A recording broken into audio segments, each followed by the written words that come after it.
గత కొద్ది వారాలుగా మనం ఈ వచనాన్ని బట్టి మనం ధ్యానించుకుంటున్నాం. ఈ వచనాన్ని గమనించినట్లయితే గాడ్స్ విల్ అనేటటువంటి టాపిక్ పై ఇప్పుడు 2 వర్తమానాలు కొన్ని వినండి. మీరు ఈ వారం వచ్చినట్లయితే వచ్చిన వాళ్ళని మన ఛానల్ గురించి ఒక మాట చెప్పండి, సబ్స్క్రైబ్ చేసుకోమనండి, తర్వాత వాటిని మిస్ కాకుండా వినమని. ఇవన్నీ కూడా ఎంతో ప్రాముఖ్యమైనటువంటి వచనాలు కదా. దేవుని చిత్తం చేయడం కీర్తనకారుడికి ఎలా ఉందంటే సంతోషము అని చెప్తా ఉన్నాడు కదా. దేవుని చిత్తాన్ని చేయటానికి మనం కోరిక కలిగి ఉండాలి. మొదటిగా అసలు దేవుని చిత్తం అంటే ఏంటో మనం తెలుసుకున్నాం.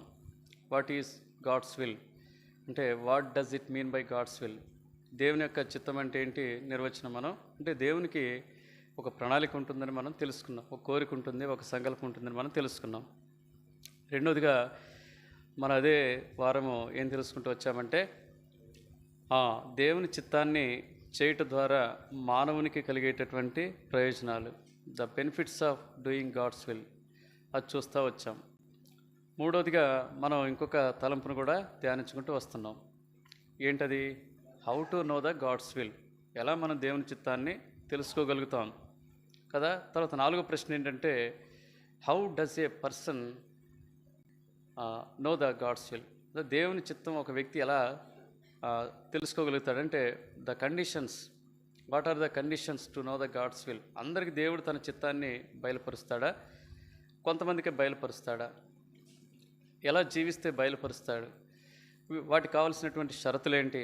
ఇవన్నీ మనం చూస్తాం. తర్వాత అసలు లాస్ట్ చూస్తాం అనమాట, వాట్ ఈజ్ గాడ్స్ విల్ అని, అసలు దేవుని చిత్తం ఏంటి అనేది లాస్ట్ చూస్తాం.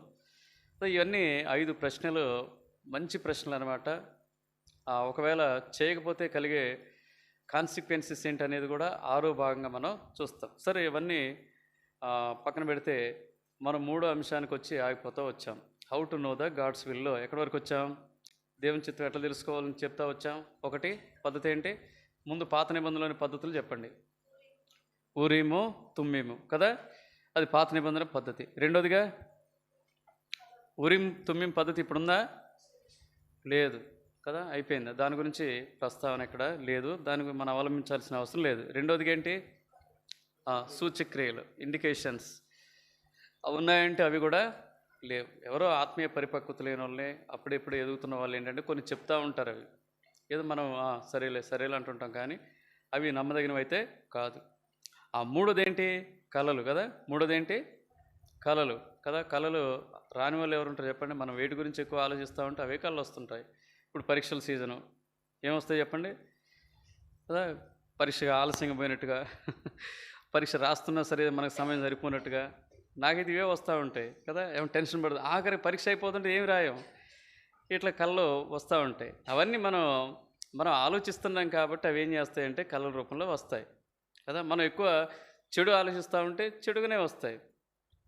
కాబట్టి వాటి మీద కూడా మనం ఆధారపడి దేవుడు ఆ విధంగా బయలుపరచాలని, తన చిత్తాన్ని బయలుపరచాలని ఇష్టమైతే పడడు.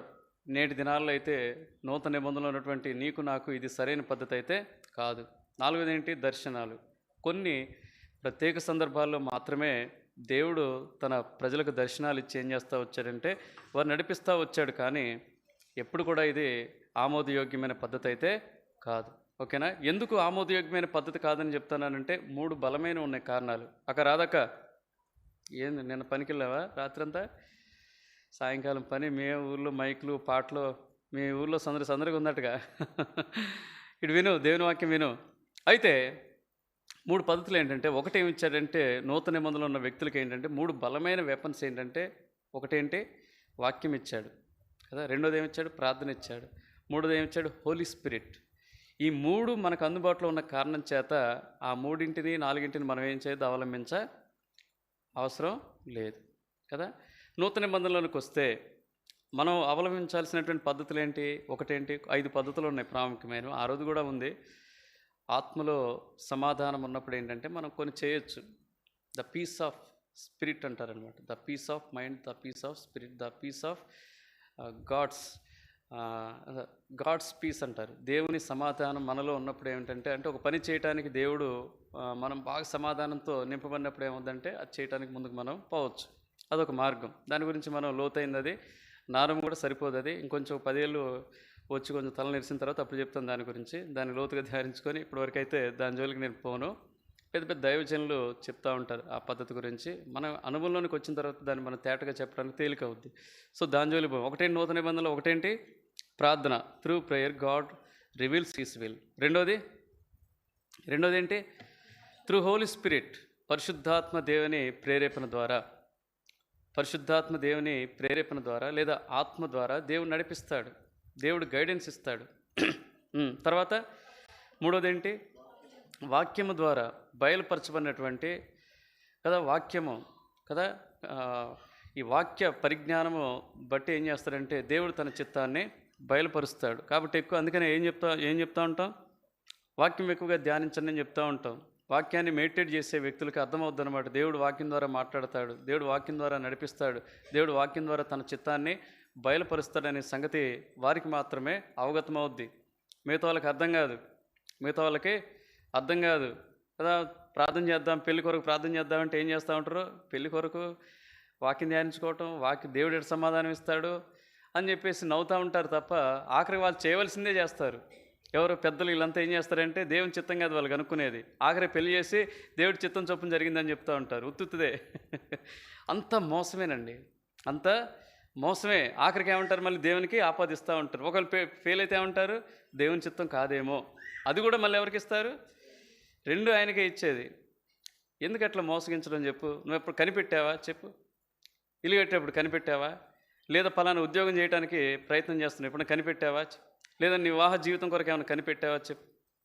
ఏమి చెయ్యం. కానీ ఆఖరికి ఏమంటాం అంటే చిన్న పదం ఉపయోగిస్తూ ఉంటాం.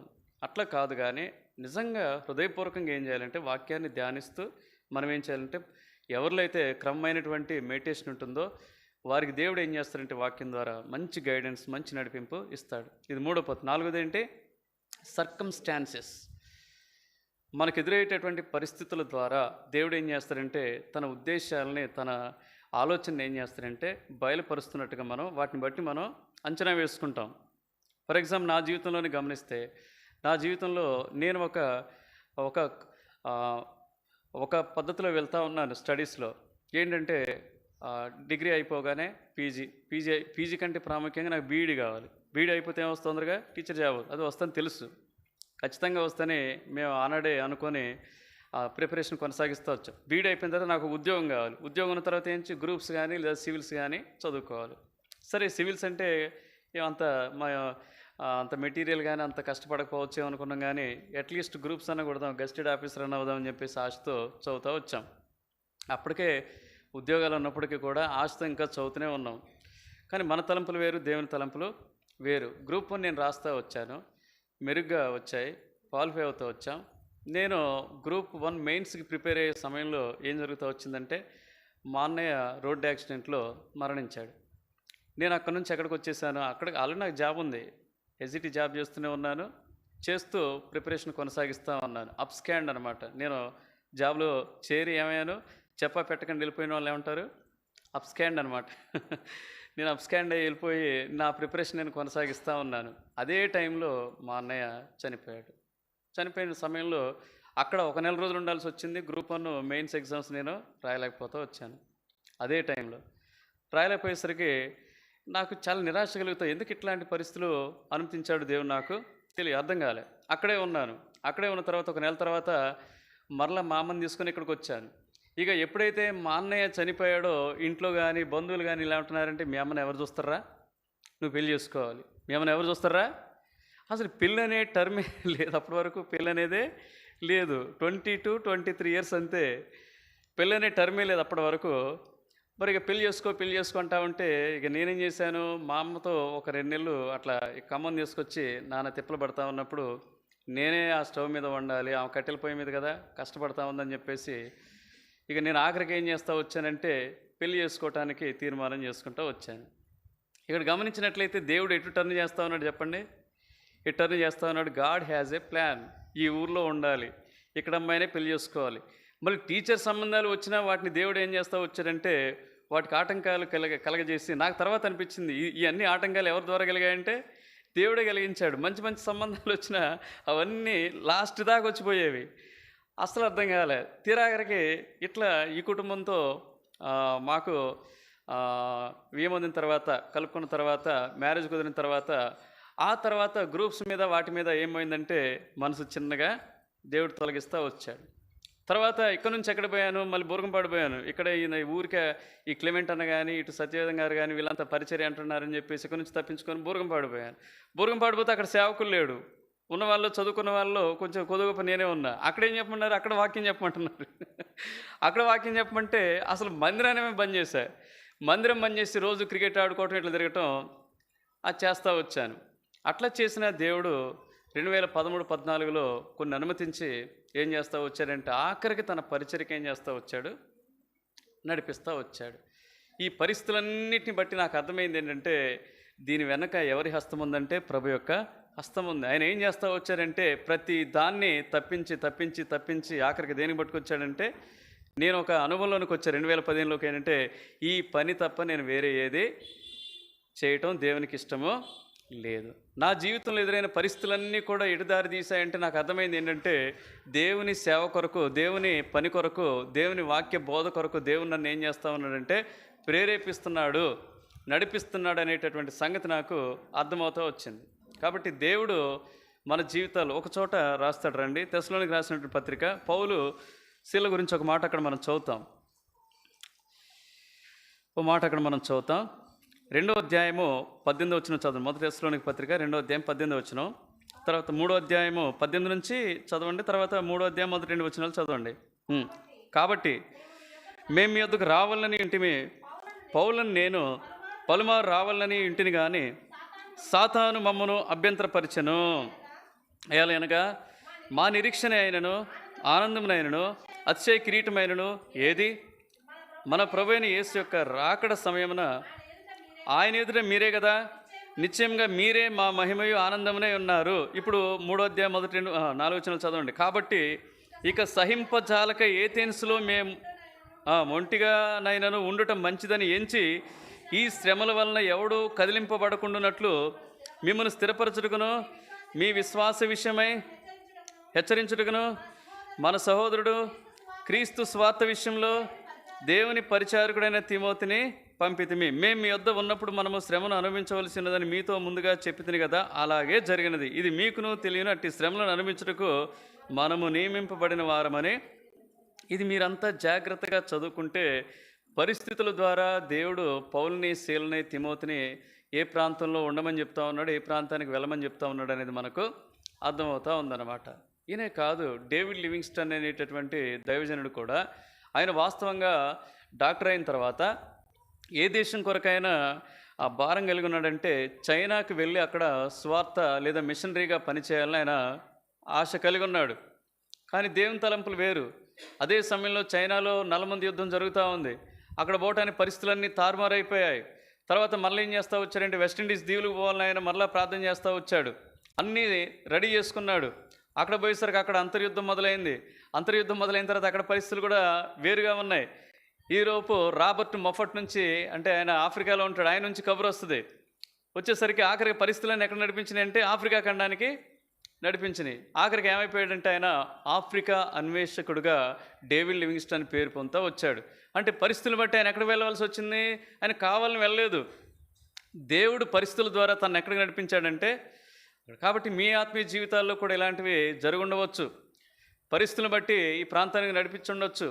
పరిస్థితులను బట్టి ఒకవేళ దేవుడు ఇక్కడ మిమ్మల్ని ఉంచి ఉండొచ్చు. పరిస్థితులను బట్టి దేవుడు ఒకవేళ ఆ పనిని అనుమతించుండొచ్చు. పరిస్థితులను బట్టి దేవుడు ఒకవేళ మీతో మాట్లాడి పరిస్థితుల ద్వారా మీకు తన సంకల్పాన్ని, ఉద్దేశాలని తెలియపరిచి తాను ఏదైతే మీ ద్వారా చేయదలుచుకున్నాడో దాని పరిస్థితుల ద్వారా మీకు తెలుపుతా ఉన్నాడేమో బహుశా ఒకసారి ఆలోచించాయి. కాబట్టి మధ్యాహ్న కాల సమయంలో ప్రభు బలకు సమీపంగా ఉన్న నీవు నేను తెలుసుకోవాల్సింది ఏంటంటే దేవుడు మనకు ఎదురయ్యేటటువంటి పరిస్థితుల ద్వారా కూడా మనం ఏం చేస్తారంటే నడిపించగలడు. రండి, 4వది ఏం చదువుకున్నాం మనం? పరిస్థితుల ద్వారానా పరిస్థితుల ద్వారా నడిపించగలడు. తర్వాత రండి, చివరిదేంటి? దైవజనులు, ఆత్మీయుల ద్వారా. ఇది చెప్పండి మరి, ఐదోది ఏంటంటే దైవజనులు లేదా ఆత్మీయంగా ఎదిగిన వారు లేదా విశ్వాసుల ద్వారా నడిపించగలడు. ఎలా ఇది చెప్పండి దైవజనుల ద్వారా అంటే ఎలా ఎలా చెప్పండి? ఎప్పుడైనా అనుభవం ఉందా మీకు? చెప్పండి. నిజంగా దేవుడు దైవజనుల ద్వారా మీకు గైడెన్స్ ఇచ్చినట్లుగా నడిపించినట్లుగా ఎప్పుడైనా అనిపించిందా?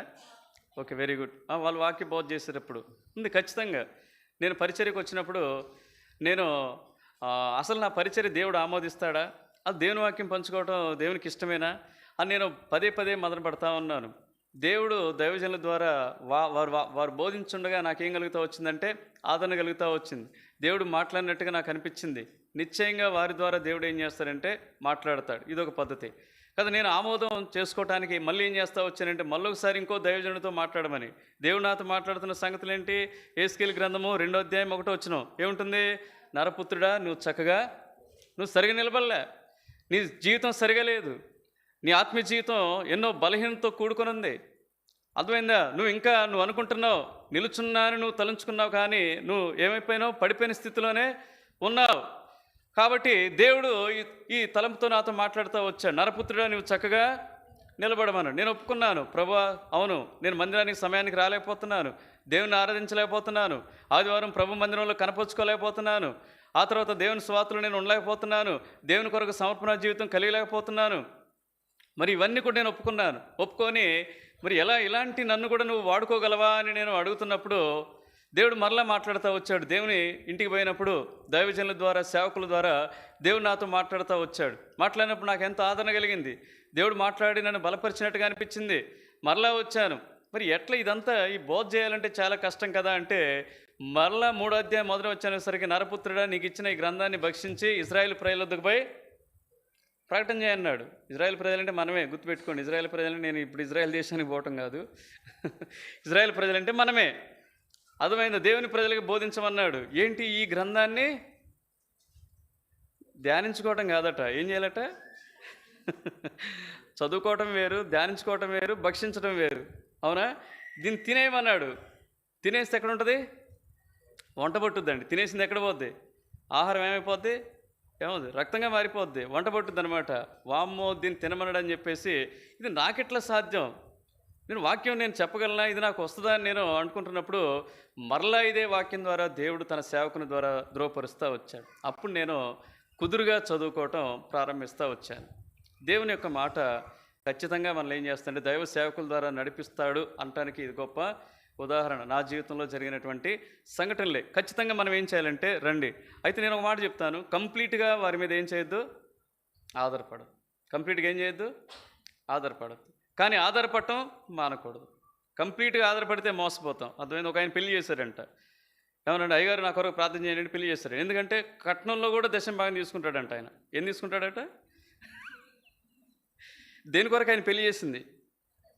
అసలు ఒక సేవకుడు అయ్యండి కట్నం కొరకు మాట్లాడటమే అంతకంటే దుర్మార్గం ఇంకోట్లేదు కదా. ఎందుకు పెళ్లి చేశారంటే వాళ్ళు అడిగారంట, తల్లి కొడుకులు పోయి అడిగారట, అయ్యగారు మా అబ్బాయికి పెళ్లి, మరి ఆ అమ్మాయిని చూసుకోవటం ఇష్టమా అని అడిగితే ఎవరు కనిపెట్టారంట?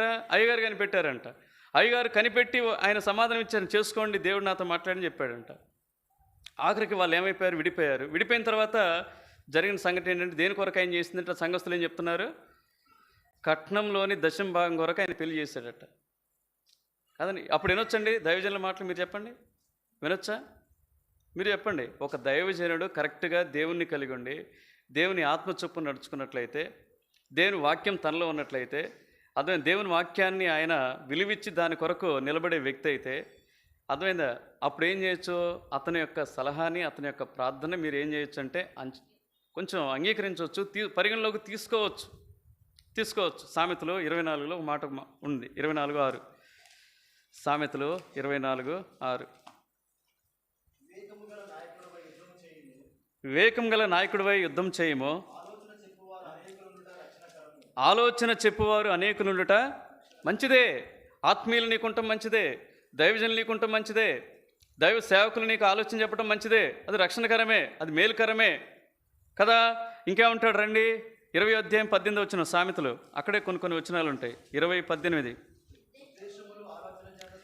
ఉద్దేశముల ఆలోచన చేత స్థిరపరచబడును, వివేకం గల నాయకుడివై యుద్ధము చేయము. అయితే వాళ్ళు చెప్పినంత మాత్రాన నువ్వు వాటిని అనుసరించడం కాదు, కానీ నువ్వేం చేయాలంటే నువ్వు కూడా ఏం చేయాలి? ఆలోచన చేయాలి. నువ్వు కూడా కొంచెం ఆలోచన, ఇది నిజమా కాదా అని మళ్ళీ వాక్యం దగ్గరికి రావాలి. లేకపోతే ఇంకొక సేవకుని ద్వారా మాట్లాడమని నువ్వేం చేయాలంటే ఒక నియమం పెట్టుకోవాలి. తర్వాత ఇంకేమంటాడు? సామెతలు 13:14 ఇంకో మాట ఉంటుంది.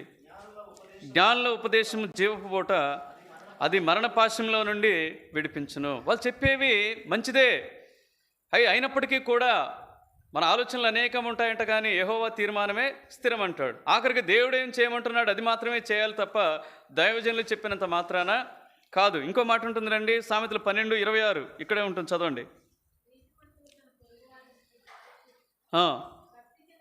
ఏమంటాడంట? నీతిమంతుడు తన పొరుగువానికి ఏం చేస్తాడంట? ఆయన మంచి వ్యక్తి అయితేనే, నిజంగా దేవుని ఆత్మ కలిగి ఉన్న వ్యక్తి అయితేనే నీకేం చూపించగలడు? దారి చూపించగలడు. గుర్తుపెట్టుకోవాలి. లేకపోతే నువ్వు నేను నష్టపోయేటటువంటి పరిస్థితులు ఉంటాయి. దేవుడు మరలా, నేను నా అనుభవాన్ని చెప్తాను, మళ్ళీ సేవ కొరకైనటువంటి అనుభవాన్ని మళ్ళీ చెప్తాను. మళ్ళీ సేవ కొరకు నాతో మాట్లాడుతూ వచ్చాడు దేవుడు. ఇక్కడ 1 సంవత్సరం అంతా కనిపెడతా వచ్చాం. వట్టిగా ఇక్కడ దేవుని ప్రజలు ఉన్నారంటే, దేవుని సంఘం ఏర్పడిందంటే అర్థమైందా? వట్టిగా అయితే కాదు. దీని వెనక ఎంతోమంది ప్రార్థన చేశారు, వ్యక్తిగతంగా మేము ప్రార్థన చేసుకున్నాం. ఈ స్థలం ఎట్లేదు, మొత్తం ఏమైపోయిందంటే గోతులు పడుంది. ఆ బాత్రూమ్ కూడా అట్లా లేదు, సరిగా లేదు. ఈ స్థలం అంతా వదిలివేయబడింది. ఫ్యాన్లు అయితే పాడైపోయి పడేసాం. ఫ్యాన్లు అయితే ఏం చేసాం? అవి పడేసాం. అలాంటి పరిస్థితుల్లో ఉంది. అలాంటి పరిస్థితుల్లో మేము ప్రార్థన చేసుకుంటూ వచ్చాం. ఓన్లీ సిస్టర్స్ మీటింగ్ మాత్రమే ఇక్కడ జరుగుతూ ఉండేది.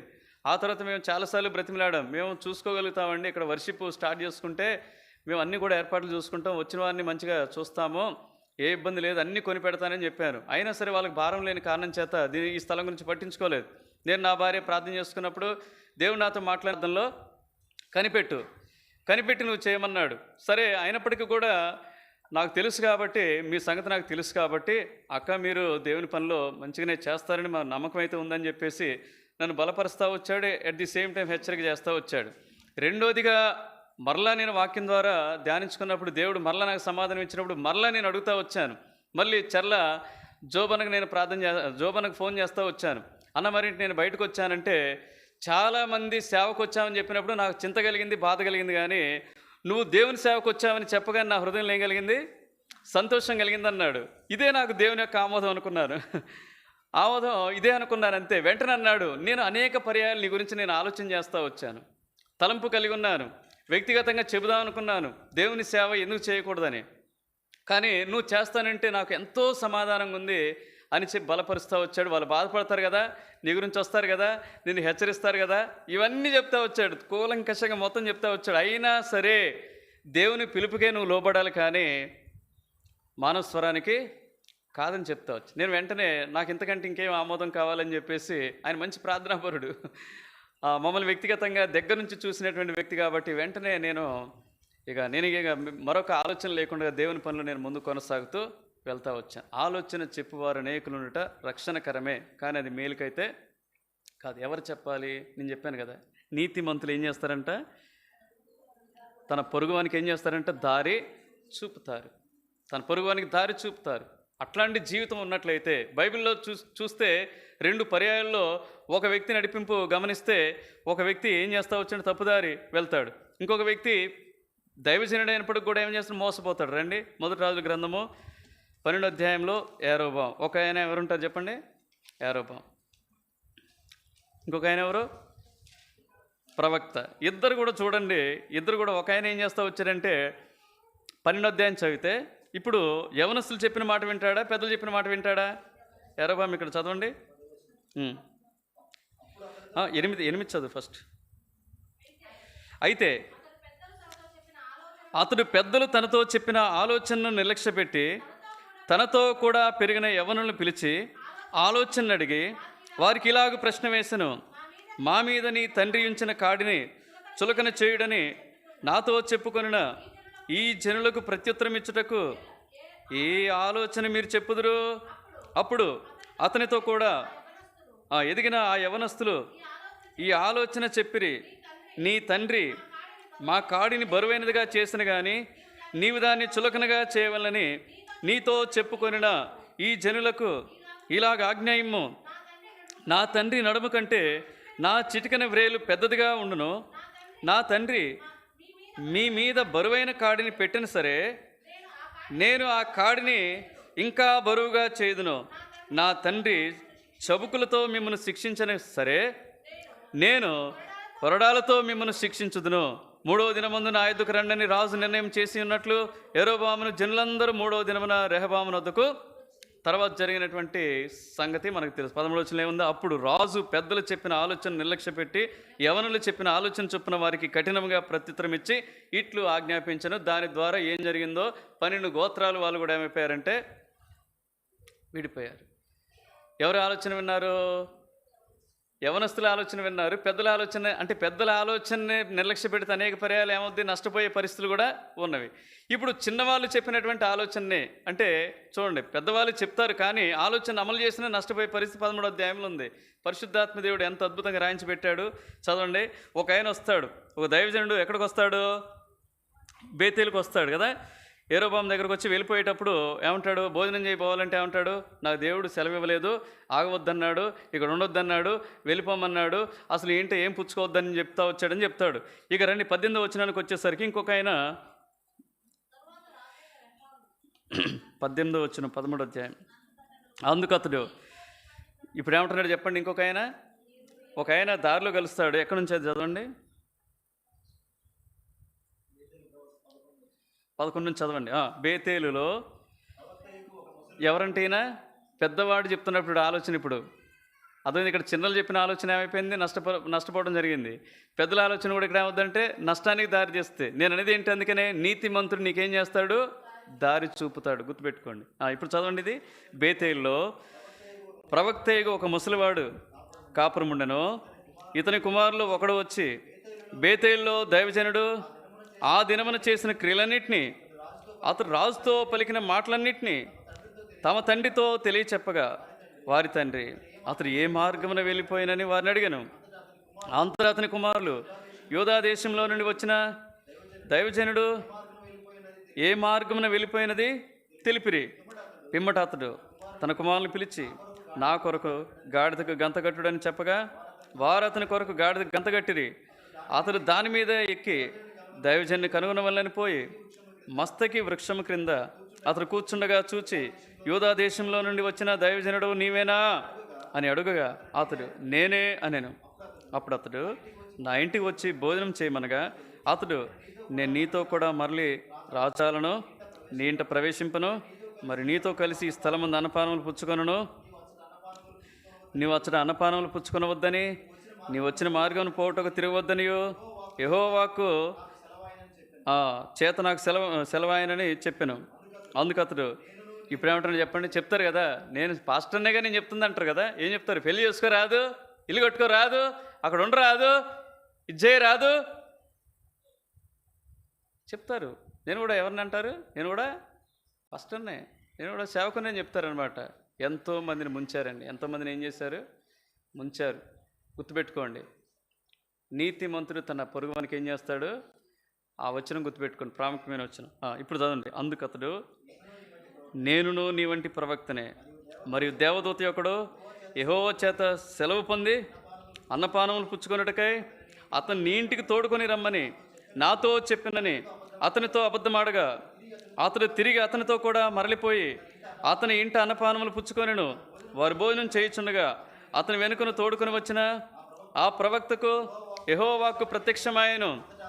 అంతటా అతడు యూదా దేశంలో నుండి వచ్చిన దైవజన్ని పిలిచి యెహోవా ఇలాగను ఆజ్ఞించుచున్నాడు, నీ దేవుడైన యెహోవా నీకు ఆజ్ఞాపించిన దానిని గైకొనక ఆయన సెలవిచ్చిన నోటి మాట మీద తిరుగబడి నీవు వెనుకకు వచ్చి నీవు అచ్చట అన్నపానములు పుచ్చుకొనవలదని ఆయన సెలవిచ్చిన స్థలమున భోజనం చేస్తున్నావు గనక నీ కళేబరము నీ పితరుల సమాధిలోనికి పోవునని ఎలుగెత్తి.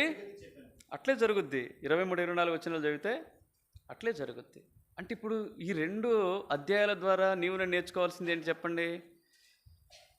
ఒక చోట వినాలి, ఒక చోట అవసరం లేదు. అది నీ పరిధిలోనే ఉంది. నీ పరిధిలోనే వాళ్ళు చెప్పిన ఆఖరికి కనిపెట్టుకొని పాటించవలసినటువంటి ఆవశ్యకత ఎవరి మీద ఉంది? ఎవరి మీద ఉంది చెప్పండి? ఇక్కడ దైవజనుడే చెప్పింది, ఒక ప్రవక్త, ఆయన వంటి ప్రవక్తే చెప్పింది.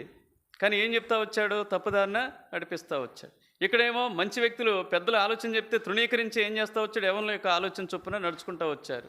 ఈ 2 రకాలుగా నష్టం ఉంది కాబట్టి చాయిస్ ఈజ్ యువర్స్, నీదే.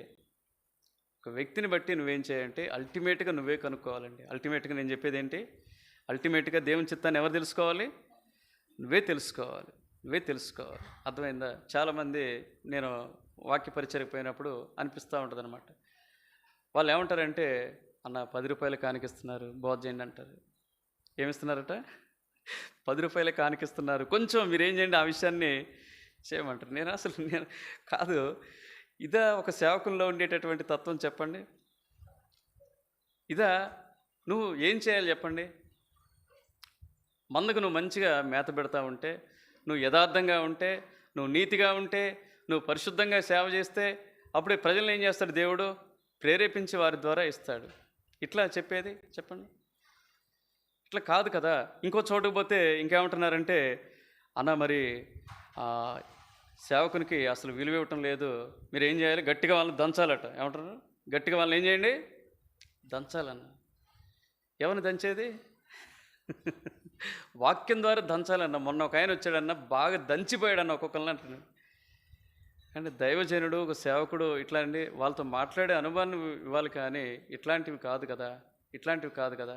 వారితో నేరుగా దేవుడు మాట్లాడితేనే వాళ్ళు చేస్తారు తప్ప కఠినమైన ఇట్లా కావాల్సినటువంటి బోధ చేస్తే వాళ్ళ పరివర్తన అయితే రాదు తమ్ముడు అని చెప్పేసి నేను వాళ్ళు చెప్పింది ఎప్పుడు కూడా నేను పట్టించుకోలేదు. ఎప్పుడు పట్టించుకోకూడదు చెప్పండి? వాళ్ళు నాకంటే వయసులో పెద్దవాళ్ళే. వాళ్ళు దేని గురించి బోధ చేయమన్నారు? 10 రూపాయలు ఇస్తున్నారు, ఎక్కువ కానికిచ్చేలా బోధ చేయమన్నారు. నాకంటే వయసులో పెద్దవాళ్ళే. ఏం బోధ చేయమన్నారు? సేవకుని ఏం చేయాలి? హానర్ చేయాలి, కూర్చోమంటే కూర్చోవాలి, వెళ్ళమంటే వెళ్ళాలి. ఏమన్నా నేను ఆ 2 రకాల బోధలు నేను ఎక్కడ చేయలేదు. వాళ్ళు చెప్పిన చేయలే నేను. ఎందుకు? ఇక్కడ చేయొచ్చా? ఇక్కడ చేయొచ్చా? మీరే చెప్పండి. వాళ్ళు నాకంటే వయసులో పెద్దవాళ్ళే, నాకంటే ముందుగా సేవకు వచ్చిన వాళ్ళే, అనేకులు ప్రబోధకు నడిపిన వాళ్ళే. కానీ ఇప్పుడు ఏ త్రోవలు వెళ్తున్నారు వాళ్ళు? నీతిమంతుని త్రోవ కాదు వాళ్ళు వెళ్ళేది. ఏ త్రోవలు వెళ్తున్నారు? దుర్నీతి త్రోవలు వాళ్ళు వెళ్తూ ఉన్నారు. కాబట్టి వాళ్ళ మాటకు విలువ ఇవ్వాల్సిన అవసరం. చిన్నగా నవ్వేం చేస్తా వచ్చాం, త్రోసిపుచ్చటమే. చిన్నగా నవ్వేం చేస్తాం, సరే అన్న చూద్దాంలే అన్న అంట, కథం. ఆఖరి బోధ ఎవరికి తగులుతుంటే ఈయనకు తగులుద్ది. ఎవరికి? పిలిచిన వ్యక్తికి బోధ తగిలేలా చూసుకుంటా నేను. ఎందుకు ఎక్కడ లేదు సంఘంలో? ఎక్కడ ప్రాబ్లం ఉంది చెప్పండి? అక్కడ లేదు ప్రాబ్లం. ఎక్కడుంది? ఇక్కడుంది ప్రాబ్లం. అక్కడ లేదు ప్రాబ్లం. ఎక్కడుంది? ఇక్కడుంది ప్రాబ్లం. అది నేను గమనించి అనేక పర్యాయాలు ఆ విధంగా నేను శ్రద్ధ తీసుకోవటం, ప్రభుని అడిగేది, ప్రభువా నేను ఇంతకాలం అక్కడుందనుకున్నాను సమస్య, కానీ ఎక్కడున్న సమస్య? ఇక్కడుంది ప్రభువా అని చెప్పేసి ప్రార్థన చేసుకొని బోధ చేస్తూ వచ్చేది. కాబట్టి సహోదరి సహోదరుడా, మనం ఏం చేయాలంటే దైవజనుల మాటలు వినాలి, కాదంటం లేదు. వారి ద్వారా, విశ్వాసుల ద్వారా దేవుడు తన చిత్తాన్ని బయలుపరుస్తాడు, అందులో సందేహం లేదు. కానీ పూర్తిగా ఆధారపడకూడదు, ఎట్ ది సేమ్ టైం ఆధారపడకుండా ఉండకూడదు. ఈ 2 కండిషన్స్ మనం గుర్తుపెట్టుకోవాలి. రండి, ఇంకా దేవుడు కొన్ని జంతువులు కూడా తన చిత్తం చేయటంలో ఏం చేస్తూ వచ్చాడు, వాడుకున్నాడు బైబిల్లో. లేవా చెప్పు? ఉన్నాయి. ఎందుకు లేవు? బిలాము విషయమై గాడిద కదా, ఎక్కడ ఉండే సంఖ్యాకాండం 22వ అధ్యాయంలో బిలాము తప్పుత్రోవలో వెళ్తున్నప్పుడు గాడిదకు మాటలిచ్చి బిలాముని ఏం చేయాలని చూస్తూ వచ్చాడు, సరైన మార్గంలో నడిపించాలని దేవుడు కోరుతూ వచ్చాడు. మొదటి రాజు గ్రంథం 17వ అధ్యాయంలో కాకుల ద్వారా దేవుడు ఏం చేస్తూ వచ్చాడంటే తన చిత్తాన్ని ఏలియాకు బయలుపరుస్తూ వచ్చాడు. అంటే సర్వము నా స్వాధీనంలో ఉన్నవయ్యా ఏలియా, నువ్వు ఎక్కడున్నా సరే, నువ్వు ఏటి ఒడ్డునున్నా, అర్థమైందా, వాగు దగ్గర ఉన్నా కదా. ఎక్కడున్నాడు? ఏ వాగు దగ్గర ఉన్నాడు ఆయన? కేరీతు వాగు దగ్గర ఉంటే ఎవరు పట్టుకొచ్చారు? కాకోలం పట్టుకొచ్చి ఏమిచ్చాయంట? అసలు మాంసం దొరికితే అవే వదిలిపెట్టవు. అంటే దేవుడు ఏం చేస్తారంటే వేటినైనా వాడుకొనగలడు, వేటినైనా ఏం చేయగలడు? వాడుకొనగలడు. ఇంకో పరిస్థితికి వచ్చేసరికి యోనా 1 అధ్యాయంలో ఏమిటని చెప్పండి? చేప కదా. ఆ చేప కదా, దేంతో అదృష్టవంతురాలు చేప, దాని గురించి బైబిల్లో రాయబడతా వచ్చింది. యోనాను మింగిన చేప, సోర చేప, ఏమిటి వస్తుంది దాన్ని? యోనాను మింగిన చేప, యోనాని కక్కిన చేప, యోనాని 3 రోజులు కడుపులో ఉంచుకున్న చేప. ఆ చేప బ్రతుకు ధన్యమైపోయింది. దేవుడు దాన్ని వాడుకుంటూ వచ్చాడు కదా. నిర్గమాకాండం 8వ అధ్యాయం 10వ వచనంలో 10 తెగుళ్ళకు సంబంధించినటువంటి వాటన్నిటిని, మిడతల్ని, కప్పల్ని దేవుడు ఏం చేస్తూ వచ్చాడు?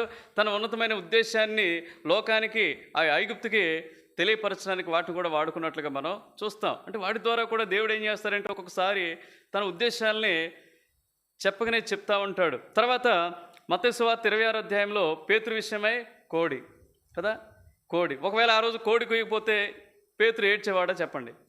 పేతురు పశ్చాత్తాపడేవాడా చెప్పండి? పేతురు నలగొట్టబడేవాడా చెప్పండి? పేతురు ముభావంగా ఉండి తర్వాత ఆఖరికి ఎక్కడ పోయాడు? చేపలు పట్టుకోవటానికి పోయేవాడా చెప్పండి? పోడు. అక్కడ పరివర్తన కలిగేది కాదు. ఆ రాత్రి కోడి కూయట ద్వారా పేతురు సంతాపపడి వెలుపలికి వెళ్ళి సంతాపపడి ఏడ్చెను కదా. దాని ద్వారా దేవుడు బుద్ధినిస్తా వచ్చాడు కదా. ఇంకా యోహాను సువార్త 21వ అధ్యాయానికి పోయేసరికి ఎన్ని చేపలు పడతారు వాళ్ళు? 153.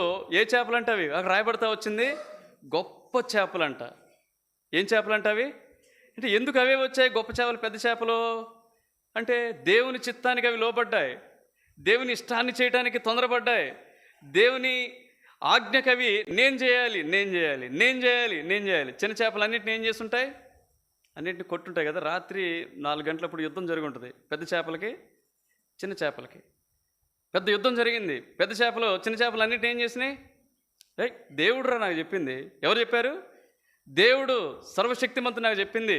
నేను వెళ్తానని చెప్పేసి అవి తన్నుకొని మొత్తానికైతే వాటి ద్వారా పేతురు ఆ తర్వాత తన యొక్క బృందం, పేతురు మిగతా శిష్యులు ఎవరైతే ఉన్నారో వాళ్ళకి జ్ఞానోదయం కలిగినట్లుగా చూస్తాం. తర్వాత ఇంకా మనకు ముందుకు వెళ్తే 2 రాజుల గ్రంథము 2వ అధ్యాయంలో తోడేళ్ళు ఎవరు పంపిస్తారు?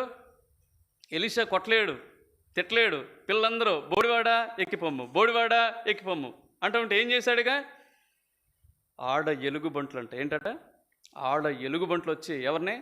పిల్లలందరినీ కూడా చీల్చివేసానని రాజులు 2వ గ్రంథం 2వ అధ్యాయంలో మనం చూస్తాం. అంటే దేవుడు వాడుకుంటాడు, తన చిత్తాన్ని తన ఉద్దేశాన్ని బయలుపరచుకోవటానికి వాడుకున్నట్టుగా మనం చూస్తాం. దానియేలు గ్రంథంలో సింహాలు కదా, గమ్మున ఉన్నాయంట. ఎట్లున్నాయి? గమ్మునున్నాయంట. సింహాల బోన్లో ఉండి గమ్మునటువంటి ఎంత కష్టం కదా. కానీ ఎవరు ఆజ్ఞించారు? దేవుడు ఆజ్ఞ. చూడండి, దేవుని చిత్తాన్ని జంతువులు సైతం కూడా ఏం చేస్తూ ఉన్నాయంటే లోబడతా ఉన్నాయి, అవి చేయటానికి ఇష్టపడతా ఉన్నాయి. ఈనాడు నీతోనే సమస్య. ఇక్కడ కూర్చున్నావు నువ్వు. ఇప్పటికీ నీకు దేవుని చిత్తం ఏంటో తెలియదు, ఇప్పుడు తన చిత్తానికి లోబడాలని తెలియదు, ఇప్పటికీ ఆయన చిత్తం ఏంటో నీ పట్ల అనేది కనుక్కొనలేవు. నీ జీవితం అయిపోతూనే ఉంది, చరమాంకంలోనికి వచ్చింది. అసలు ఏం చేయాలి ప్రభువా నీ కొరకు? ఎప్పుడైనా ప్రశ్న వేశావా? ఏం కావాలి ప్రభువా నా కొరకు, నా జీవితం నుంచి నీ కొరకు? ఈ ప్రశ్న ఎప్పుడైనా వేసుకున్నావా? ఇలాంటివి ఏం లేవు నీ జీవితంలో. ఒక మూగ జంతువులే దేవుని యొక్క చిత్తానికి లోబడతా ఉన్నాయి. నువ్వు ఎప్పటికీ లోబడవే? దేవుని చిత్తం కాదా? బయలుపరచమన్న చిత్తం ఏంటి? నువ్వు పాపాలు ఒప్పుకొని ఏం పొందాలి? మారు మనసు పొందాలి. దేవుని చిత్తం కాదా? నువ్వు రక్షణ మారు మనసు పొందాలి. దేవుని చిత్తం కాదా? నీ యొక్క పాత జీవితాన్ని వదిలిపెట్టి నూతన జీవితాన్ని పొందుకోవాలి. దేవుని చిత్తం కాదా? నువ్వు ఖచ్చితంగా బాప్తిని తీసుకోవాలి. దేవుని చిత్తం కాదా? నువ్వు దేవుని సంఘంలో చేర్చబడాలి. దేవుని చిత్తం కాదా? నువ్వు దేవుణ్ణి ఆరాధించాలి. దేవుని చిత్తం కాదా? నీ దేవుని యొక్క స్వార్థని, ప్రేమను నువ్వు ప్రకటించాలి. అది దేవుని చిత్తం కాదా? ఆల్రెడీ రివీల్డ్ గాడ్స్ విల్ని నువ్వేం చేయట్లే. బయలుపరచబడినటువంటి దేవుని చిత్తాన్నే నువ్వు చేయని దౌర్భాగ్యకరమైనటువంటి బ్రతుకులో జీవిస్తూ ఉన్నావు. కాదు, జంతువులండి, పనికిమాలిన జంతువులు ఏం చేస్తున్నాయి చెప్పండి? చేస్తూ ఉన్నాయి. మత్తయి సువార్త 21వ అధ్యాయంలో ఆఖరికి గాడిద కూడా ఏం చేస్తా వచ్చింది చెప్పండి? అదే గాడిదట? పెద్ద గాడిద వచ్చింది పర్వాలే, చిన్నగా కట్టబడిన గాడిద కదా. ఎంత ధన్యమైందండి దాని బ్రతుకు కదా, ఎంత ధన్యమైందండి. ఎవరు కూర్చున్నారు? యేసు ప్రభు. దానికి విలువ పెరిగింది అక్కడ. తర్వాత ఆ గాడిద కొరకు పోటీ పడి ఉండొచ్చు, ఇది మాకు అమ్ముతావా అని. ఇది లేదు కానీ నేను చెప్తా ఉన్నాను. ఇది మాకు అమ్ముతారండి. ఇది ఎవరు కూర్చున్నారు? సాక్షాత్తు రాజుల రాజైన ప్రభుల ప్రభు అయినటువంటి యేసుక్రీస్తు వారు దీని మీద కూర్చున్నారు. హోసన్నా జయము పాటలు పాడుతూ వచ్చారు. ఈ గాడిద మాకు కావాలి. బహుశా ఇంటేజమని అడుగుండొచ్చు చాలామంది పోయి. గాడిద కూడా దేవుని యొక్క సంపూర్ణమైన చిత్తానికి లోబడతా వచ్చాయి. కాబట్టి మనం ప్రశ్న వేసుకోవాలి, ప్రభువా ఇంతకాలం ఆత్మీయ జీవితంలో కొనసాగుతూ ఉన్నాను, నేను ఎప్పుడు కూడా నీ చిత్తాన్ని ఎలా తెలుసుకోవాలో తెలియదు,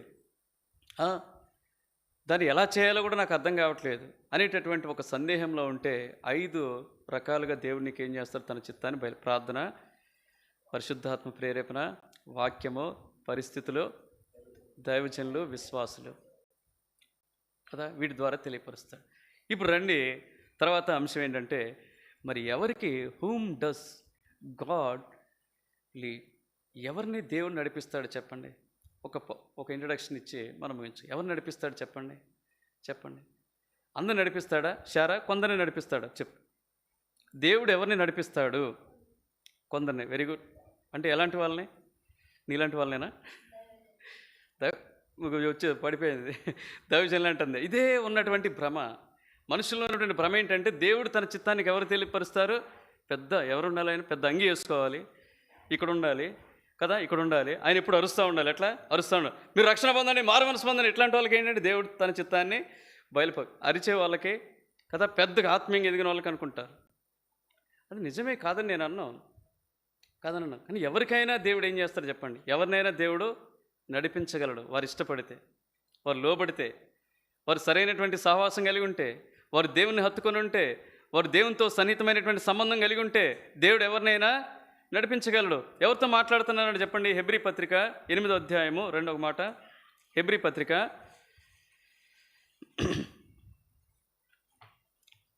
10-11 వచనాలు. ఆ దినములైన తర్వాత ఇశ్రాయేలు ఇంటి వారితో నేను చేయబో నిబంధన ఏదనగా, వారి మనసులో నా ధర్మ విధులను ఉంచెదను, వారి హృదయముల మీద వాటిని వ్రాయుదును, నేను వారికి దేవుణ్ణయిందును, వారు నాకు ప్రజలయ్యుందురు.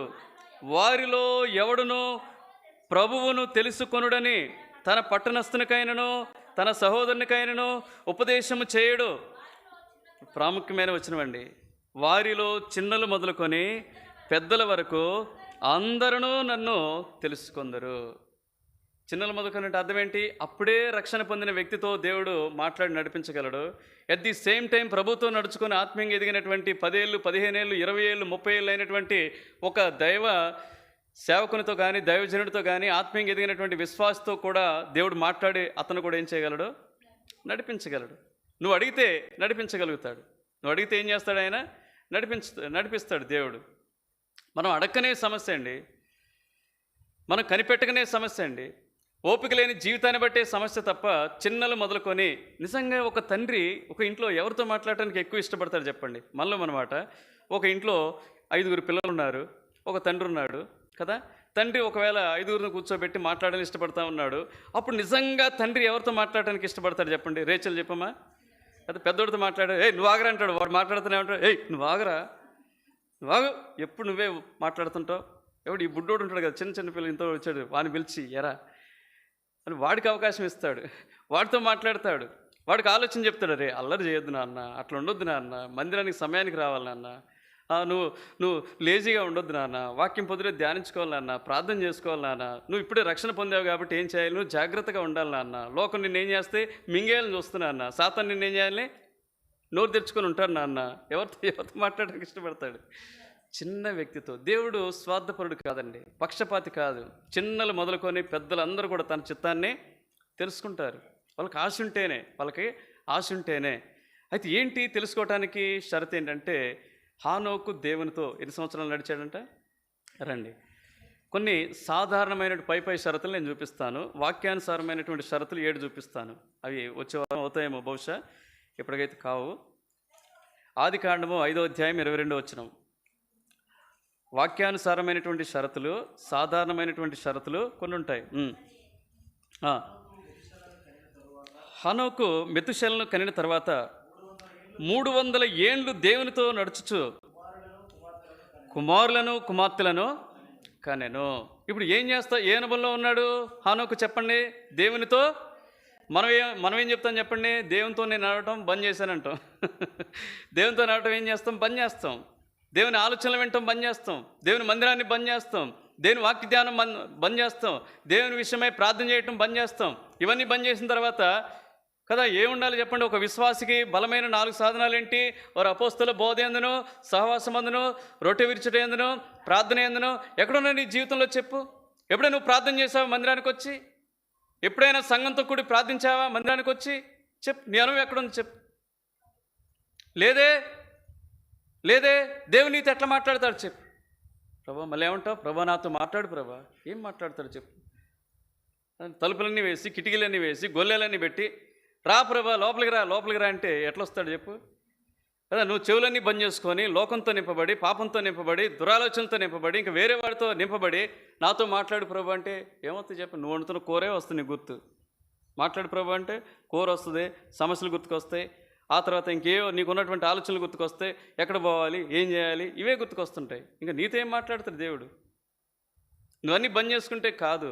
ప్రభుతో సన్నిహితమైనటువంటి హనోకు దేవునితో ఎన్ని సంవత్సరాలంట?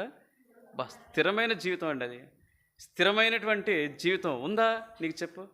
స్థిరమైన జీవితం నీలో ఉంటే ఖచ్చితంగా దేవుడు ఏం చేస్తాడంటే నిన్ను నడిపించగలడు. అర్థమైందా? రెండోది సాధారణమైనటువంటి చెప్తా ఉన్నాను. రెండో కండిషన్ ఏంటంటే, రండి యోహాను సువార్త 7వ అధ్యాయము 17వ వచనం. యోహాను సువార్త 7వ అధ్యాయం 17వ వచనం.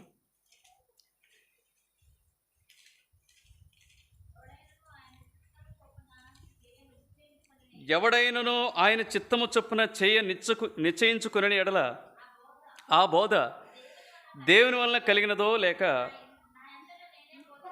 నా ఎంతటా నేనే బోధించుచున్నానో వాడు తెలుసుకొనును. అంటే అర్థం ఏంటంటే, దీన్ని చక్కగా రాయలేదు కానీ దీన్ని చక్కగా అర్థం చేసుకోవాలి. ఏంటంటే, ఒకవేళ నువ్వు దేవుని చిత్తం చేయాలని నీ కోరికగా ఉంది, దేవుడు బయలుపరిచాడు, వెంటనే నువ్వు చేయగలిగితే, వెంటనే నువ్వు చేస్తున్నట్లయితే, again and again he reveals his will. నువ్వు చేయటానికి రెడీగా ఉండి నువ్వు చేస్తూ ఉంటే దేవుడు ఏం చేస్తాడు చెప్పండి? మరలా నీకు తన ఆలోచన చెప్పడానికి ఇష్టపడతాడు. చేయకపోతే చెప్తారండి. ఒక ఇంట్లో 2 కొడుకులు ఉన్నారు. ఒక కొడుకు అరే నువ్వు సరుకులు తేరా అని చెప్తాం, నువ్వు అక్కడ పోరా అని చెప్తాం. ఒకడు వింటున్నాడు, ఒకడేమో వింటం లేదు. ఇప్పుడు ఎక్కువ తండ్రి ఎవరితో మాట్లాడతాడు చెప్పండి? మీరు చెప్పండి. భలే చెప్తున్నారండి మీరు, ఇవన్నీ బాగానే చెప్తున్నారు కానీ ఇవన్నీ మాకు వర్తించమంటారు, అంతేనా? అర్థమైందా? ఇప్పుడు మందిరంలో ఒక వ్యక్తికి నేను పని చెప్తున్నానంటే అర్థం ఏంటి? ఆయన వింటున్నాడు, చేస్తున్నాడు, వస్తున్నాడు, లోబడుతున్నాడు, అంతే. ఏం తేడా లేదు. ఎవరైతే పదే దేవుడు తనతో మాట్లాడినప్పుడు, దేవుడు తన చిత్తాన్ని బయలుపరిచినప్పుడు చేయటానికి ఇష్టపడతా ఉన్నారో వాళ్ళకి దేవుడు ఏం చేస్తాడు? వెంటనే మళ్ళీ తన చిత్తాన్ని అన్ని విషయాల్లో రివీల్ చేస్తూనే ఉంటాడు. భక్సింగ్ గారి జీవితంలో ఇలాంటివి ఉన్నవి కాబట్టి ఆయన ఎంత భయంకరమైనటువంటి అనుభవాలు అంటే ఆయనవే మొన్న ఆత్మీయంగా పురుకొల్పేటటువంటి అనుభవాలు. ఏమైనా చేస్తాడు. ఒకసారి మద్రాసులో సువార్త కొరకైనటువంటి ఒక అనుభవం కదా, వాళ్ళు ప్రార్థన చేస్తూ వచ్చారంట. 2 రోజులు ప్రార్థన చేస్తూ వచ్చారు. 2 రోజులు ప్రార్థన చేసిన తర్వాత దేవుడు భక్సింగ్ గారికి తన చిత్తాన్ని, ఎందుకంటే లోబడే వ్యక్తి కాబట్టి వెంటనే మళ్ళీ ఏం చేస్తారు? తేలిగ్గా మనకు చాలా టైం పట్టుద్ది. దేవునితో సరైన సంబంధం లేని వాళ్ళకి ఏం పట్టుద్ది? చాలా టైం పట్టుద్ది. అసలు ఒక్కోసారి వాళ్ళకి దేవుడు తన చిత్తాన్ని కూడా ఏం చేయడు? బయలుపరచు. నేను ఖచ్చితంగా చెప్పగలను. వాళ్ళతో దేవుడు మాట్లాడండి ఒక మాటలో చెప్పాలంటే. కానీ లోబడే వ్యక్తికి దేవుడు వెంటనే మాట్లాడటానికి చొరవ చూపుతాడు. మాట్లాడాడంట, వెళ్ళాలి. మద్రాసు ప్రాంతానికి వెళ్తేనంట ఆ రోజు ఆ గ్రామంలో జోరున వర్షం కురిసిందంట. ఏం కురిసింది? భయంకరమైన వర్షం. చిక్కున్నారు, తడిచిపోయారు, ముద్దయిపోయారు, బైబిల్ ఇవన్నీ కూడా తడిచిపోయారంట. ఆ గ్రామంలో ఉన్నటువంటి నియమం ఏంటంటే ఎవరు కూడా సువార్తకు ఆ గ్రామంలో రాకూడదని వాళ్ళు అనేక పర్యాయాలు ఎవరైనా వచ్చినా హెచ్చరిస్తూ వచ్చారంట. అలాంటి గ్రామానికి పోతున్నప్పుడే వీళ్ళు నిరుత్సాహంతో పోయారు, భయంతో పోయారు. ఇలా పోగానే శత్రువు కూడా ఏం చేస్తూ వచ్చాడు? వర్షంతో ఆహ్వానించి మొత్తం చిందరవందర చేస్తూ వచ్చాడంట. అందరూ సనుగుతూ నిట్టూర్పులతో మొత్తానికైతే ఒక స్కూల్ దగ్గర చేరుకున్నారట. ఎక్కడికి? ఒక స్కూలు ప్రాంగణానికి చేరుకున్నప్పుడంట అందరూ అనుకుంటున్నారంట, ప్రభువా ఏంటి ప్రభు ఇట్లా? మీ దైవజనుడు అన్నావు, ఆయన ప్రార్థన 2 రోజులు ప్రార్థన చేసాం, ప్రార్థన చేసిన తర్వాత ఇక్కడ నడిపించాడని చెప్తా వచ్చాడు, ఆయన మేమంతా వచ్చాం, ఇక్కడ చిక్కుకున్నాం, ఏంటి మా పరిస్థితి అనేసి ఒక్కొక్కరు ఇట్లాంటి బాధలో ఉన్నప్పుడంట ఒక 2 రిక్షాల్లో ఏమొచ్చినాయంటే గంగాలాలు, టీలు ఇవన్నీ మొత్తం కావాల్సినవన్నీ పట్టుకొచ్చారంట. వాటర్ ఇవన్నీ పట్టుకొచ్చారు. ఎక్కడికి? స్కూల్ దగ్గరికి వచ్చారట. అయ్యా, ఏసై నమ్ముకున్న వాళ్ళంటే డబ్బు కొరకు ఏదో చేస్తారనుకున్నాం, అడుక్కునే వాళ్ళు అనుకున్నాం, మత పిచ్చి అనుకున్నాం, కానీ మీరేందయ్యా ఇట్లున్నారు? వర్షంలో కూడా ఏం చేస్తున్నారు? వర్షంలో కూడా దేవుని ప్రేమను ప్రకటిస్తున్నారు, పాటలు పాడుకుంటున్నారు, సంతోషంగా ఉన్నారు, ఎవరిని ఇబ్బంది కలిగించలేదు. అసలు మిమ్మల్ని చూస్తే మా అభిప్రాయం మారిపోయిందయ్యా. అసలు ఎందుకు వచ్చారయ్యా? మాకెంత తెలియజేయండి. అసలు ఈ గ్రామం ఎందుకు వచ్చారో మా చెప్పండి అన్నారట. వాళ్ళు ఎక్కడికి వచ్చారట? వీళ్ళని చోటుకు వచ్చారట. వచ్చి ఏం పట్టుకొచ్చారట? ఉప్మా, టీలు ఇవన్నీ పట్టుకొచ్చి ఇచ్చారట. దేవుని చిత్తానికి ఉన్నటువంటి పవర్ అది. అర్థమైందా? దేవుడు తన చిత్తానికి లోబడే వ్యక్తిని ఏం చేయడు? వదిలిపెట్టడు. అర్థమైందా? అక్కడ చక్కగా వాళ్ళు టీ, స్నాక్స్ ఇవన్నీ తిన్న తర్వాత వాక్యం బోధించారంటే చాలామంది రక్షణ అనుభవంలోనికి వచ్చారు. దేవుని చిత్తం జరిగిస్తే ఇలా ఉంటుందన్నమాట, ఇలా ఉంటుంది. ఇంకొక వ్యక్తి ఉన్నాడు, ఫ్రాన్స్ దేశం నుంచి అమెరికా వచ్చాడు. ఆయన పేరు ఏంటంటే స్టీఫెన్ గ్రిల్లెట్. ఏం పేరు ఆయన? స్టీఫెన్ గ్రిల్లెట్. పేరు గుర్తుపెట్టుకోండి, మీరు గూగుల్లో సెర్చ్ చేసినా దొరుకుద్ది. ఆయన కూడా అంతే, బర్నింగ్ డిజైర్ అనమాట. దేవుని ఇష్టాన్ని చేయాలంటేటువంటి కోరిక కలిగినటువంటి దైవజనుడు ఎవరంటే స్టీఫెన్ గ్రిల్లెట్. అయితే ఆయన కూడా ఒకనాడు ఏమైందంటే ఒక ప్రాంతానికి పెద్ద కాన్ఫరెన్స్ అని చెప్పేసి పిలుస్తూ వచ్చారు. తీరాకరికి అక్కడ పోయిన తర్వాత ఏం జరిగిందో తెలియదు. అక్కడ కాన్ఫరెన్స్ మనుషులు ఎవరో లేరు. ఈయన నిరుత్సాహపడ్డాడు, కృంగిపోయాడు. అయిపోయిన తర్వాత మళ్ళీ ఒక రూమ్లోకి వెళ్ళంట, ప్రభా మరి నువ్వేమో చాలా రోజులుగా ప్రార్థిస్తే ఇక్కడ కాన్ఫరెన్స్కి పంపించావు, వాళ్ళు కూడా ఆహ్వానించారు, ఇక్కడ వాళ్ళు ఎవరు లేరు, అది ఏదో అయిపోయిందంట మొత్తానికి. మరి నన్ను వెళ్ళిపోమంటావా, ఇక్కడ ఉండమంటావా, ఏం చేయమంటావో చెప్పు, అసలు ఏంటి, నువ్వు ఎందుకు ఇట్లా నడిపించావు, ఎవరు లేని స్థలంలో ఎందుకు నడిపించావని అడిగితే అప్పుడు దేవుడు అన్నాడంట, నువ్వు ఇక్కడ ప్రీచ్ చేయమన్నాడు. ఇక్కడ ఏం చేయమన్నాడు? నువ్వు ఎట్లా సిద్ధపడి వచ్చావు కాబట్టి నువ్వు ఇక్కడేం చే వాక్యము. ఆయన సిద్ధపడిన వాక్యం అంతా ఏం చేశారంటే ఒక గంట బోధ చేశారంట. ఎంత? అక్కడ ఎవరున్నారు? ఎవరు లేరు. ఆ మీటింగ్ హాల్లో ఎవరు లేరు. గంట సేపు బోధ చేశారంట. మనమైతే చాలా నిరుత్సాహపడుతుంది. ముగ్గురే ఉన్నారన్న, ఇద్దరే వచ్చారన్న, ఒక్కళ్ళే వచ్చారన్న. అది అదృష్టంగా భావించరాదు.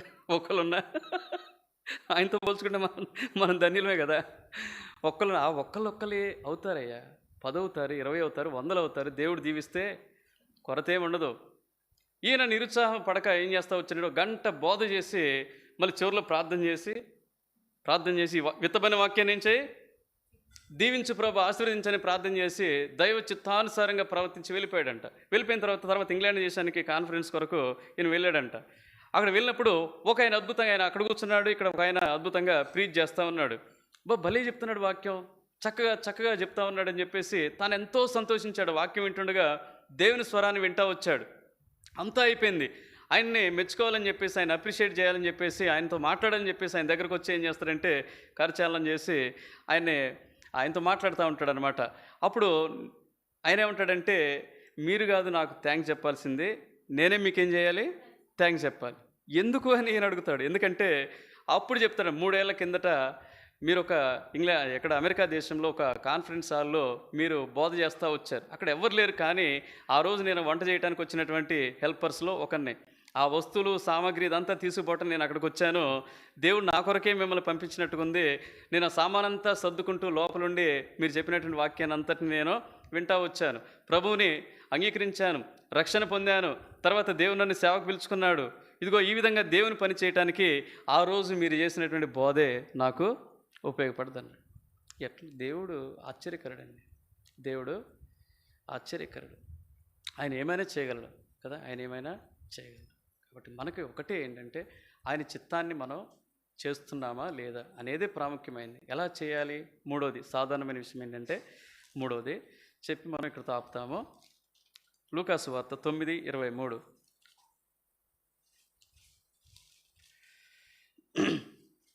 లూకాసు వార్త 9:23. మరియు ఆయన అందరితో ఇట్లనెను, ఎవడైనా నన్ను వెంబడింపకోని ఎడల తన్ను తాను ఉపేక్షించుకొని ప్రతి దినము తన సిలువని ఎత్తుకొని నన్ను వెంబడింపవలెను. గుర్తుపెట్టుకోండి, సిలువని ఎత్తుకోవటం అంటే అర్థం ఏంటి? నాగమనక్క యేసుదాసంతో చెప్తావా? ఇప్పుడు నాకు ఒక సిలువ చేయి అన్న, ఈజీగా చేసేస్తాడు. ఈజీగా ఒక సిలువ చేసి నీకు అప్పచెప్తాడు. ఇవన్నీ చేసింది ఆయనే, ఈ బల్ల ఇవన్నీ చేసింది ఆయనే. సిలువ చేయటం ఆయనకి ఇష్టమైంది, సిలువ కూడా. ఎందుకంటే ఆయన రోజు ఎత్తుకొని తిరుగుతుంటాడు కాబట్టి. సిలువ ఎత్తుకొని ఎందుకు తిరుగుతున్నాడని చెప్తున్నారంటే అర్థం ఏంటి? సిలువలో ఏముంటాయి చెప్పండి? 2 కర్రలు ఉంటాయి. ఏముంటాయి? అడ్డకర్ర, నిలువ కర్ర. అర్థమైందా? ఈ అడ్డకర్ర అనేది ఏంటి? నీ చిత్తము. అడ్డకర్ర దేనికి తెలియజేస్తుంది? నీ ఆలోచన, నీ మనస్సు, నీ అంతరంగం. అర్థమైందా? నీ యొక్క ప్రణాళిక, నీ యొక్క ఉద్దేశాలు ఈ అడ్డకర్ర తెలియజేస్తే, నిలువ కర్రది ఏం చేస్తే నీ ఆలోచననే దేవుని ఆలోచనతో ఏం చేయటం? కొట్టివేయటం. నీ ఆలోచన ఏం చేయాలి? దేవుని ఆలోచనతో కొట్టివేయటం. అంతేగాని మెల్లో సిలువ వేసుకోవటమో, లేకపోతే ఇప్పుడు వస్తుంది, ఏమొస్తుంది, పండుగ వస్తుంది, లెండేస్ అయిపోగానే సిలువ వేసుకుని తిరుగుతూ ఉంటారు మన సహోదరులు. గుడ్డివాళ్ళు, మూర్ఖులు, అంధకారంలో ఉన్నవాళ్ళు. మళ్ళీ ఏమంటారంటే ఇట్లా కూడా సువార్త చేయొచ్చు కదా. సువార్త ఆ పద్ధతిలో యేసుప్రభు ఎప్పుడు చేయలేదే. పౌలు గారు ఎప్పుడు చేయలేదే? పౌలు గారు ఎప్పుడైనా ఒక సిలువ చేయండి రా, ఏమొస్తుంది, ఈస్టర్ వస్తుంది, ఎప్పుడు చెప్పలేదే అన్నారా ఎవరినైనా? పౌలు గారు పోయి తెస్సలోనికి పోయో, లేకపోతే కొరింథీకి పోయో, లేకపోతే ఇంకో చోట పోయో, మాసిడోనియాకి పోయో, గ్రీస్ దేశానికి పోయో, లేదా గలతీ సంఘాల దగ్గరికి పోయో, ఓ సిలువ చేయండి రా, రేపేం చేద్దాం, యేసు ప్రభు పునరుత్థాన దినం. ఏం లేదండి. సిలువను ఎత్తుకోవటం అంటే అర్థం ఏంటి? ఎప్పుడు పౌలు తన జీవితంలో తన ఆలోచన కాదు కదా. ఎట్లా ఎవరైనా బాగా కొట్టి బొండ వేసి జైల్లో పెట్టి కదా, బంధించి కదలక మెదలక రక్తస్రావం జరుగుతూ ఉంటే, రక్తం కారుతూ ఉంటే ఇప్పుడు అక్కడ ఏం చేయొచ్చు? వాళ్ళు ఏం ప్రార్థన చేయొచ్చు? ప్రభా ఏం చేయండి, మాకు ఇక్కడ సుఖంగా ఉండేలా మాకు చేస్తాడు దేవుడు. అది కూడా చేసేవాడు. ఎవరికి? పౌలుకి, శీలకి. ప్రభు మేము సుఖంగా ఉండటానికి ఏదైనా చేయి, ఈ బంధకాలు తొలగించు, ఈ బాధ నుంచి మమ్మల్ని నివారించు, ఏమైనా వాళ్ళు ప్రార్థన చేసి ఉండొచ్చు. కానీ వాళ్ళు ఏం చేస్తున్నారు? ఇది వాళ్ళ ఆలోచన. మన ఆలోచన ఎటువంటి చెప్పండి? ఎవడైనా విడిపిస్తే బాగుండు, ఎవడు రొట్టె పెడితే బాగుండు, ఎవడైనా ఇక్కడ జెండు బాంబు మూస్తే బాగుండు కదా. ఇది మన ఆలోచన. కానీ దేవుని ఆలోచన వెంటనే పౌల ఆలోచన ఏం చేస్తావు? కొట్టి వేసుకున్నాడు. ప్రభు ఇక్కడ ఏదైనా అవకాశం ఉంటే సువార్త చేస్తా. ఇది ఎవరి ఆలోచన? దేవుని ఆలోచన. ఇక్కడ నాకు అవకాశం వెంటనే బోధిస్తూ వచ్చారు సైనికులకి, జైలర్కి. ఇదేనండి సిలువ మోసుకోవటం అంటే అర్థం ఏంటి? మన ఆలోచననే దేవుని ఆలోచనతో ఏం చేయటం? కొట్టివేయటం. ఇట్లా ఎవరైతే సాధారణమైనటువంటి షరతులు, ఇవి సాధారణమైనటువంటి షరతులు. ఈ షరతులను ఎవరైతే నిర్వర్తిస్తారో దేవుడు వారితో ఏం చేస్తాడు? మాట్లాడతాడు. దేవుడు వారితో మాట్లాడతాడు. మరి వాక్యానుసారంగా చూస్తే ఇవి కూడా వాక్యమే, కాదంటం లేదు. కొంచెం లోతుగా చూస్తే అంటే 7 సంగతులు ఉంటాయి. వచ్చే వారం వాటిని మనం కొనసాగిస్తాం. దేవుడు తలంపు తీర్చు.